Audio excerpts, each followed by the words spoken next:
Hello guys, welcome to my YouTube channel. I hope you all are good.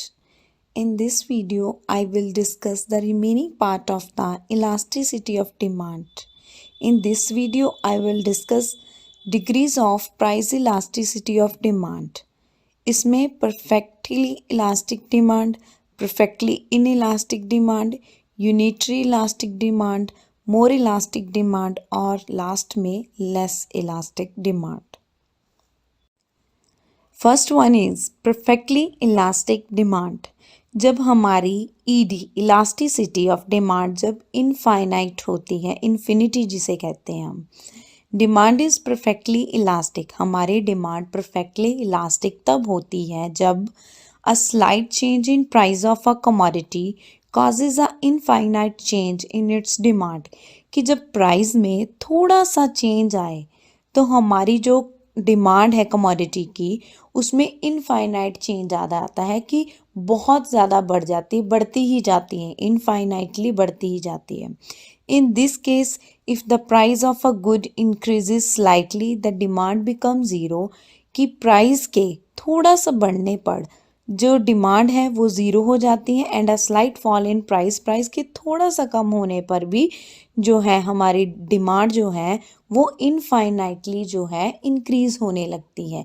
Infinite जिसे हम infinity कहते हैं, जिसका कोई अंत नहीं होता, कि बढ़ती ही जाती है, उसे हम कहते हैं कि प्राइस का जो है वो डिमांड पे कोई इफ़ेक्ट नहीं पड़ता है. देखो जो डायग्राम में वाई एक्सिस पे हमने प्राइस को लिया है और एक्स एक्सिस पे हमने क्वांटिटी डिमांडेड को लिया है. जो पी है वो हमें प्राइस दिखा रही है कमोडिटी का, जो कांस्टेंट है. इसके कांस्टेंट रहने पर भी जो हमारी डिमांड है वो बढ़ती जाती है. पहले पी डिमांड पे क्या हो गया, हमारी क्यू जो है डिमांड है. फिर पी के कांस्टेंट रहने पर हमारी डिमांड बढ़ के कितनी होगी कमोडिटी की, क्यू से Q1 हो गई. ऐसे ही आगे Q3 होगी, Q4 होगी, ऐसे कि डिमांड में इनफाइनाइटली जो है वो चेंज आता है. इसे हम कहते हैं perfectly elastic demand. The second one is perfectly in elastic demand.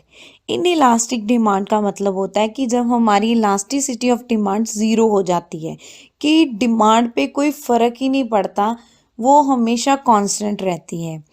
Demand curve become parallel to O Y axis. कि इसमें जो हमारी डिमांड कर्व होती है ना वो ओ वाई एक्सिस के पैरेलल होती है. It means price has no effect on the demand and demand remain stable. कि प्राइस का डिमांड पे कोई इफ़ेक्ट नहीं पड़ता. प्राइस कम हो, ठीक है, जब बढ़ जाए, डिमांड जो है हमारी स्टेबल रहती है, कांस्टेंट रहती है, वो ना बढ़ती है ना कम होती है. For example the demand for necessary goods. जो हमारी नेसेसरी गुड्स हैं, जो हमें रोज़ाना के जीवन में जिसकी ज़रूरत होती है जीने के लिए, उसकी डिमांड पे कोई इफ़ेक्ट नहीं पड़ता प्राइस का. प्राइस फॉल हो या राइज हो, डिमांड हमारी कांस्टेंट रहती है. देखो डायग्राम में जैसे वाई एक्सिस पे हमारा प्राइस है और एक्स एक्सिस पे क्वांटिटी डिमांडेड है. पी प्राइस पे हमारी डिमांड जो है वो क्यू है. प्राइस के बढ़ जाने पर, पी से P1 होने पर हमारी डिमांड क्या रहती है, क्यू ही रहती है. जो डी डी कर्व है वो हमें हमारी डिमांड कर्व शो कर रही है, जिसे हम कहते हैं कि परफेक्टली इन इलास्टिक डिमांड. की ईडी जो है वो ज़ीरो है, इस पे कोई इफेक्ट नहीं पड़ता प्राइस का, कम हो या बढ़ जाए. The third one is unitary elastic demand. Unitary elastic demand का मतलब है कि हमारी इलास्टिसिटी ऑफ डिमांड जो है वो इक्वल टू 1 होती है. When proportionate change in demand is same as the proportionate change in price. कि जितना चेंज प्राइस में आता है उतना ही चेंज हमारी जब डिमांड में आता है तो हम इसे कहते हैं यूनिटरी इलास्टिक डिमांड. इस केस में हमारी इलास्टिसिटी ऑफ डिमांड हमेशा इक्वल टू 1 होती है. For instance if a 10% fall in price leads to a 10% rise in demand, कि प्राइस के 10% जो है कम होने पर हमारी जब कमोडिटी की डिमांड है वो 10% बढ़ जाए, राइज हो जाए, तब हम उसे यूनिटरी इलास्टिक डिमांड कहते हैं। जब हम इसे फॉर्मूले में पुट करते हैं, इलास्टिसिटी ऑफ डिमांड का जो मैंने फार्मूला कराया था उसमें जब हम वैल्यू को पुट करते हैं तो 10% के साथ 10% डिवाइड होने पर हमारा आंसर क्या आता है 1। इसे कहते हैं यूनिटरी इलास्टिक डिमांड। डायग्राम में देखो, वाई एक्सिस पे हमारा प्राइस है और एक्स एक्सिस में हमारी क्वांटिटी डिमांडेड है। पहले हमारा प्राइस जो था वो P1 था और डिमांड जो थी वो Q1 थी। प्राइस के कम होने पर 10% कम होया, P1 से P हो गया, और प्राइस के कम होने से हमारी डिमांड जो है वो बढ़ गई, Q1 से कितनी हो गई, Q हो गई। कि 10% प्राइस फॉल होने पर हमारी डिमांड जो है वो 10% राइज हो गई। इसे हम जो DD कर्व है वो हमें हमारी डिमांड को शो कर रहा है। ये जो लाइन है ये शो कर रही है कि इलास्टिसिटी ऑफ डिमांड जो है वो इक्वल टू 1 है। The next one is more elastic demand. More elastic demand जो है उसका मतलब है कि हमारी इलास्टिसिटी ऑफ डिमांड जो है वो ग्रेटर देन 1 है, कि 1 के ऊपर आंसर आया, 1 से जैसे 1.25 आंसर आ गया, 2 आ गया, ऐसे। When proportionate change in demand is more than the proportionate change in price. जब प्राइस में चेंज आता है, उसके चेंज आने पर जब डिमांड जो है उसमें चेंज जो है वो ज़्यादा आ जाए, प्राइस से ज़्यादा चेंज आए, डिमांड जो है वो मोर देन हो प्राइस से, तब उसे हम कहते हैं मोर इलास्टिक डिमांड। फॉर एग्जांपल मैं आपको बताती हूँ कि प्राइस जो है वो 10% कम हो गया, 10% फॉल होने पर जो हमारी डिमांड है वो 20% बढ़ गई।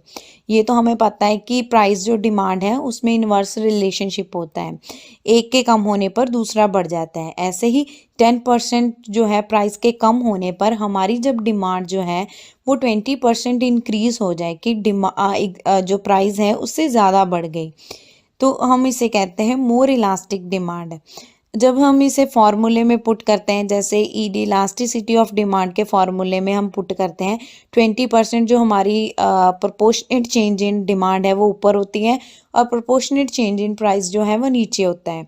20% को जब हम 10% के साथ डिवाइड करते हैं तो हमारा आंसर आता है 2, जिसे हम कहते हैं कि मोर इलास्टिक डिमांड है। जो डायग्राम में है वो वाई एक्सिस पे हमने प्राइस लिया है, एक्स एक्सिस पे हमने क्वांटिटी डिमांडेड ली है। जो हमारा प्राइस जो है वो है P1 और P1 प्राइस पे हमारी डिमांड है Q1। प्राइस के फॉल होने पर P1 से P होने पर मतलब 10% चेंज आया, प्राइस के फॉल हुआ 10% और डिमांड जो है वो बढ़ के Q1 से Q हो गई, कि जो डिमांड में है वो चेंज आया 20% की। 10% कम होने पर, हमारे प्राइस के कम होने पर जो डिमांड है वो 20% बढ़ गई। दोनों में डिफरेंस जो है वो अलग अलग है। इसमें जो प्राइस में डिफरेंस कम है तो डिमांड में डिफरेंस जो है वो ज़्यादा है। जो DD कर्व है वो हमें डिमांड कर्व शो कर रही है, जिससे हमें पता चलता है कि हमारी इलास्टिसिटी ऑफ डिमांड जो है वो ग्रेटर देन 1 है। The last one is less elastic demand. इसका मतलब है जब हमारी elasticity of demand less than 1 होती है, कि हमारा जो आंसर आता है वो 1 से कम आता है, 0 पॉइंट समथिंग कुछ में आता है। When proportionate change in demand is less than the proportionate change in price then it is known as less elastic demand. कि जो प्राइस में चेंज आया उसके चेंज आने पर जब डिमांड में कम चेंज आता है तो उसे हम कहते हैं less elastic demand. For example जैसे 20% fall in price causes only a 10% rise in demand. कि जो प्राइस है वो 20% कम हुआ, उसके कम होने से जब डिमांड हमारी 10% ही राइज होती है तो उसे हम कहते हैं लेस इलास्टिक डिमांड। जब हम इस वैल्यू को इलास्टिसिटी ऑफ डिमांड के फॉर्मूले में पुट करते हैं, 10% को जब हम 20% के साथ डिवाइड किया तो हमारा आंसर आया 0.5, वो लेस देन 1 है, जिससे हमें पता चलता है कि हमारी इलास्टिसिटी ऑफ डिमांड जो है वो लेस है। डायग्राम में देखो, जैसे वाई एक्सिस पे हमारा प्राइस है और एक्स एक्सिस में हमारी क्वांटिटी डिमांडेड है। इनिशियल प्राइस जो है वो P1 है और इनिशियल जो क्वांटिटी डिमांडेड है वो हमारी Q1 है।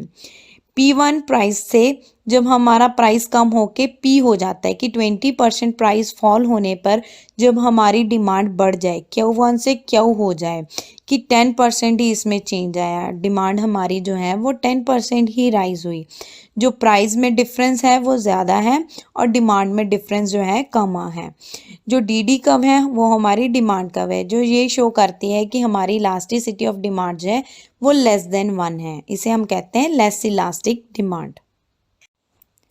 I hope you like this video. अगली वीडियो में मैं आपको मेज़रमेंट बताऊंगी प्राइस इलास्टिसिटी ऑफ डिमांड की। अगर आपको कोई भी प्रॉब्लम हो इस चैप्टर से रिलेटेड तो आप मुझे कमेंट बॉक्स में कमेंट कर सकते हैं, पूछ सकते हैं, मैं उसकी वीडियो बनाकर इसमें अपलोड कर दूंगी।